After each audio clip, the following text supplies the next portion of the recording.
Nos vamos a ir inmediatamente con un enlace vía Zoom con Rodrigo Parra. Él es ingeniero electrónico y analista de datos. Bienvenido, Rodrigo, a Las Cosas por su Nombre. ¿Qué tal, Karina? Gracias por la invitación. Muchísimas gracias a ti para explicarnos nuevamente. Tú siempre has estado de la mano de los medios de comunicación para explicar cómo va el desarrollo de las cifras durante la pandemia y por fin lo que tanto pedían los especialistas era el sinceramiento, la transparencia de los números. El gobierno ha dicho que ya estamos casi en los 190.000 peruanos fallecidos, según SINADEF, que era más o menos lo que refleja en realidad lo que ha sufrido nuestro país. ¿Qué te parecen estas cifras? ¿Es lo más cercano a la realidad? Porque según el MINSA reflejaba pues 66.000 los fallecidos. Sí, efectivamente, ya con esta nueva cifra, la cantidad de fallecidos refleja la situación o la realidad que atravesamos durante la primera y segunda ola. Sabíamos ya de antemano por SINADEF, por exceso de defunciones, que la cifra se acercaba a estos 180.000 muertes que están ahora confirmando, y esta brecha que tenía el MINSA con lo que reportaba el SINADEF se ha terminado cerrando con las muertes que inicialmente eran sospechosas, probables, que no tenían algún tipo de prueba molecular, de antígeno ni serológica para confirmar que haya sido por COVID. Ya después de este estudio, este análisis y bajo otros criterios adicionales como también criterios radiológicos, placas, tomografías, criterios epidemiológicos, nexos estrechos con algún caso confirmado, se han ido agregando muertes a este número y es la cifra de 180.000 fallecidos la que finalmente está confirmando el Consejo de Ministros.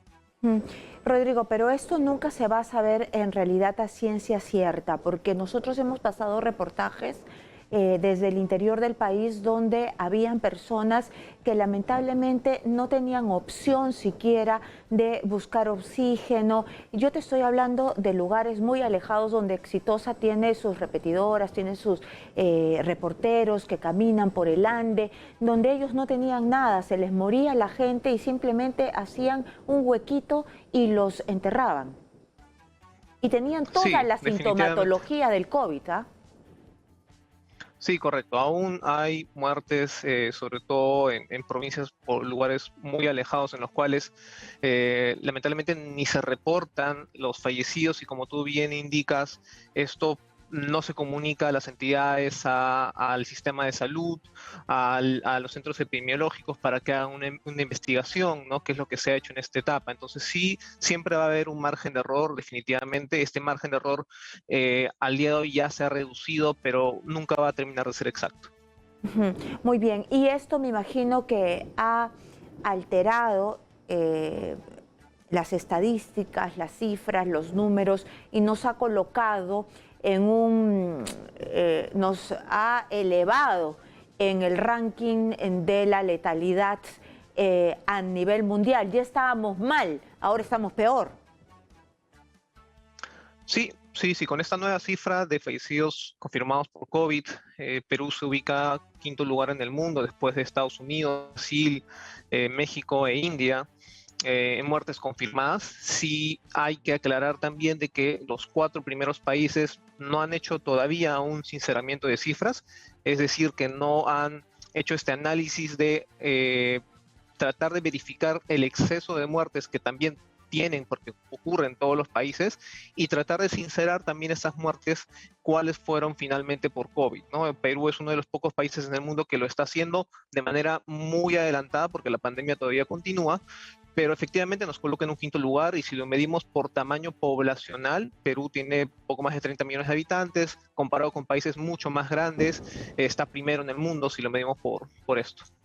Primero en el mundo, eso es bastante doloroso, primero en el mundo y siempre nos hemos mantenido primero en el mundo, es decir, nosotros ya teníamos el SINADEF, ya teníamos indicadores que tú nos acabas de mencionar y son los que se han utilizado para el sinceramiento. No nos hemos movido de ese tenebroso lugar. Correcto. Siempre hemos estado lamentablemente en los primeros lugares en cuanto a fallecidos. Si recuerdas, hace algunas semanas hablaba mucho de las cifras diarias que se reportaban en India de fallecidos y se hablaban de miles de muertes, ¿no? Pero India nos supera por mucho en cantidad de población. Si lo medimos por tamaño poblacional, nosotros estuvimos al mismo nivel que India en el mes de abril, solamente que en números netos eran 300, 400 muertes, mientras que en India eran miles, ¿no? Por eso mismo, Perú siempre ha estado en los primeros lugares, lamentablemente, de muertes, y por exceso de funciones, seguramente en el primero. ¿Y por qué no se prestó tanta atención mundial al Perú? Yo entiendo que el impacto de miles y miles de personas en realidad es una bomba para los ojos del mundo, ¿no? Pero si lo ves en tamaño, y los científicos en realidad pueden darse cuenta que es un desastre para un país, ¿por qué no toda la ayuda vino hacia el Perú, no? Yo creo que justamente por lo mismo de que faltaba que se confirmase las muertes oficialmente, ¿no? Porque siempre se manejaron dos por separado, las que reportaba el MINSA, que aparentemente nos ponían un punto alto, pero no muy distinto a otros países. Si solamente hubiéramos usado ese número, estaríamos en mejores condiciones que Brasil, Colombia, Argentina, Chile, que también están pasando por momentos críticos. Pero ahora, con la nueva cifra que ya es oficializada por el gobierno, de todas maneras atraemos las miradas del mundo por lo terrible que ha pasado en nuestro país. Terrible, porque me da la impresión, y esta es mi opinión, me da la impresión que se trataba de calmar las aguas aquí, una mirada interna desde el gobierno de Vizcarra, trataba de calmar las aguas, no pasa nada, estamos bien, estamos caminando bien, pero en realidad estábamos viviendo un desastre que se vivía y que se olía y se sentía en las calles.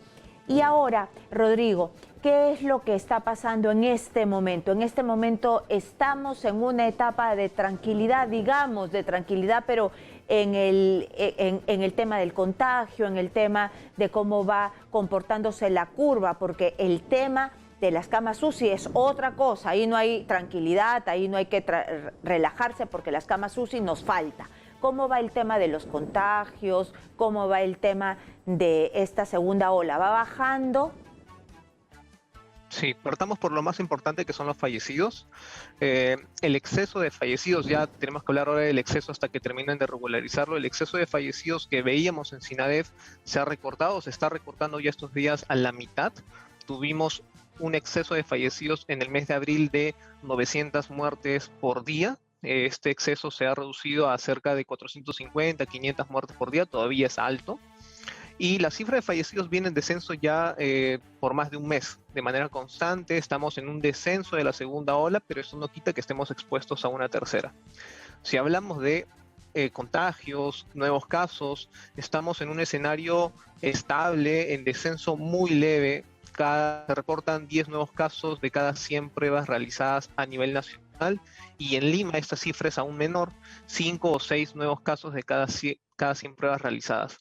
En cuanto a hospitalizaciones, son 5 semanas que se están reduciendo la ocupación de camas de hospitalización, y en cuanto a camas UCI, ese es el único indicador a la fecha que aún no disminuye, se ha estancado por ya un mes, y esto significa que, a pesar de que todas las cifras están en descenso, todavía no hay una desocupación de las camas UCI, y nos dice que la oferta que tenemos nosotros como país es todavía insuficiente ante la demanda en caída o en un descenso de segunda ola, ¿no? Muy bien. Y esta transparencia de cifras, esta nueva cifra que nos han dado, también ya se hizo porque a nosotros nos han hecho conocer una cifra general. ¿Ya se desagregó? ¿Ya sabemos cuántos muertos hay por cada región? Sí, sí está desagregado.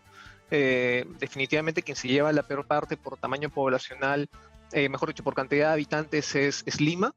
Es donde se concentra casi el 50% de los fallecidos por COVID a nivel nacional.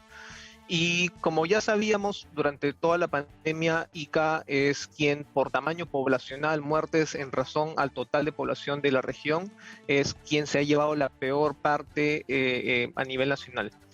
Seguramente Ica, seguido por Piura y otras regiones, pero sí tenemos el desagregado que todavía, bueno, falta analizar un poco. Ica, y me llama la atención y lo remarco porque se decía de que ahí habían poblaciones enteras que habían tomado la ivermectina y que todos creían que esto, yo no lo creo, ¿no? Tú tampoco, pero había un montón de gente que decía que funcionaba. Y mira, son después de Lima muy afectados. Iquitos también presenta una gran proporción del total de estos 180.000 fallecidos a nivel nacional. Sin embargo, nuevamente, por tamaño poblacional, está por debajo de Lima y por debajo de Ica, ¿no? Que son quienes han llevado la peor parte. Muy bien, muchísimas gracias por explicarnos esto. Muchas gracias. Entonces, y vamos a estar en contacto contigo, Rodrigo.